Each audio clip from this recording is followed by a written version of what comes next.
I'm Michael. I just turned 23. My dad was diagnosed with Refsum's in 2003, 2004. I can't quite remember. My uncle, same story. I was born 2001. It's always pretty much been a thing. I've watched, my uncle was a bit older than my dad when he was diagnosed. So I've watched as he's lost more and more things to the disease as time's moved on.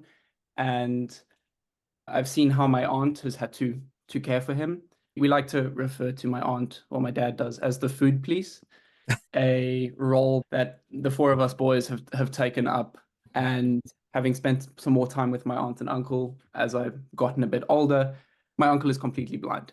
So it's a big difference between my uncle and my dad. But with my dad, it's sort of easy to forget about other than the diet. My dad had said that when they were diagnosed with RP, there were photos of their toes taken, which circulated in different scientific communities for about 15 to 20 years before they were diagnosed with Refsum's. Wow. And like that made me quite upset because they could have been diagnosed at 25 and 22, which is my age now, as opposed to 45 and 42, and my uncle might not be blind. So I think it's very important for people to go and get tested and follow the diet. You know, you might not be able to eat your favorite things. The diet is not gonna cure you, but the quality of life improvements that it'll bring, I think, is so important. In terms of the diet, like that's a big part of why I wanted to do something for the global dare, because obviously it's very much controlled through diet.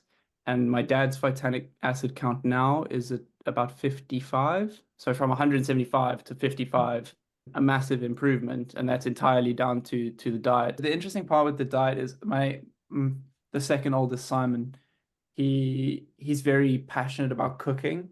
So he has spent the last like 6 months or so like reviewing the diet and going through and finding recipes that work and like almost building like his own cookbook of Refsum's meals, which is, I think for him, he's very enjoyed that. And I know my uncles loved it because one of the things that my uncle very much enjoyed eating was fish.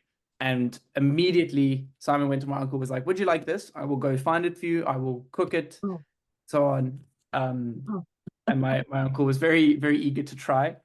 With my uncle in particular, last December, he was all excited because they were coming to Germany to go to the Christmas markets.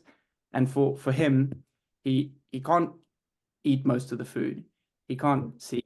He's losing his hearing a bit and his sense of touch and things. It was a big inspiration for me to watch him be so excited about doing something which he's going to experience so differently to everyone else. I myself was diagnosed with ulcerative colitis in 2023. It's controlled again through diet. So as I've sort of had to bring more awareness to what I eat, it's reminded me of my dad and my uncle. And that was sort of the point where I figured, okay, I'm 23. Let's do something.